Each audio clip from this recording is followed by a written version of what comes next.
Honestly, I'm getting to a point where we've watched Prince Harry sit on a sofa with Gabor. We've heard nothing but Harry's mental health.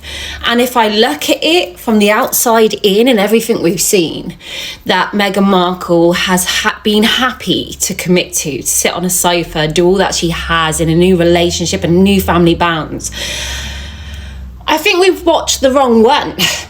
And their mental health, because I just can't, no matter what, get my head around how someone can be perceived in the way she is, to be able to do what she has on full view, whether that be pulling Harry out the way, the rude, these levels of control in which she's happy to do, because normally this stuff is hid behind closed doors, but she will do it on full view across the cameras, which gets panned out to the globe. There's no ability to change her ways. There don't seem to be any ability to take accountability or acknowledge any of this, because you know what it seems to be? Meghan Markle goes, oh, I've got a new idea. What I will do after everything I've done to Catherine, the royal family, everything the people who support me have laid across them, following my words, which I chose to do along with Harry as we sold out on them. I know what would be a good idea.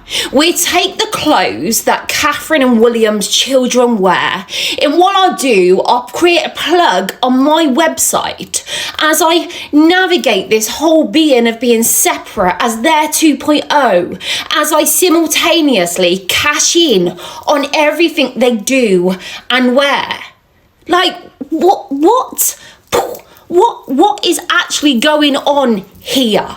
It's not healthy. It's not okay. And do you know what? Meghan and Harry surely knew when they was in the studio ready to sit on that sofa with Oprah. Surely they knew at that moment they were risking stepping into the villain in the story.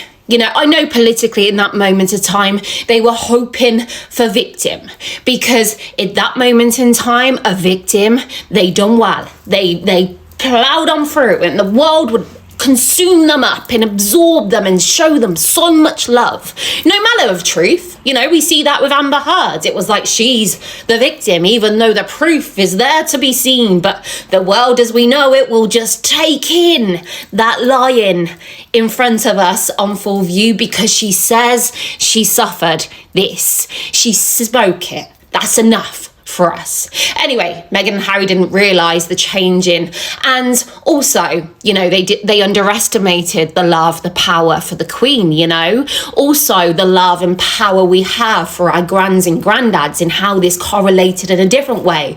So in turn, when they stepped up onto that stage to claim that victimhood off of the royal family's pain, they actually created a villain in their name and a victim in the royal family name. And once you take your step into that villain story and you create a feeling of fury in the people watching on it, you're cruel, you're inhumane. As you got Thomas Markle Sr. also walking about on our TV, weak, vulnerable, just cast aside with nowhere to hide, as the world's media was on him, but no one was there to protect him.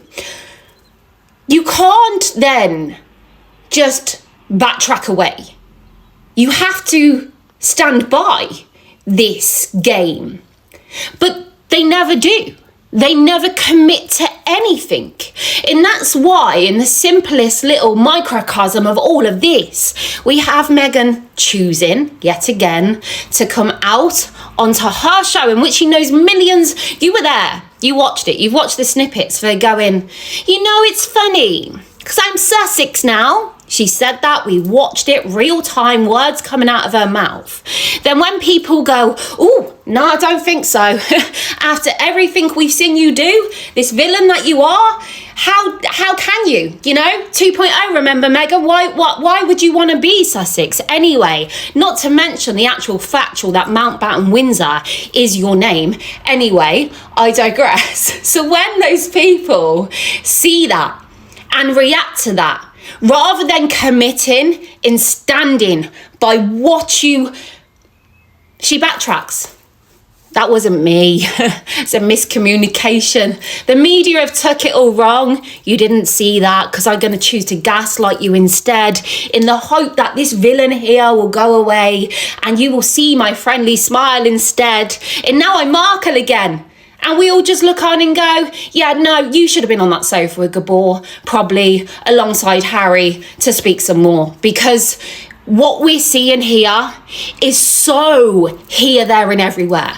And if you're not confident and comfortable with standing by what you are, what you said, with integrity and respect, although I know that's hard for Harry and Meghan to do once you put yourself up here in that villain in the story, if you can't even stick to that and you're not comfortable, I guarantee, as we can see, that doesn't translate to the audience that you want to come and feed on your jam, your biscuits and your tea.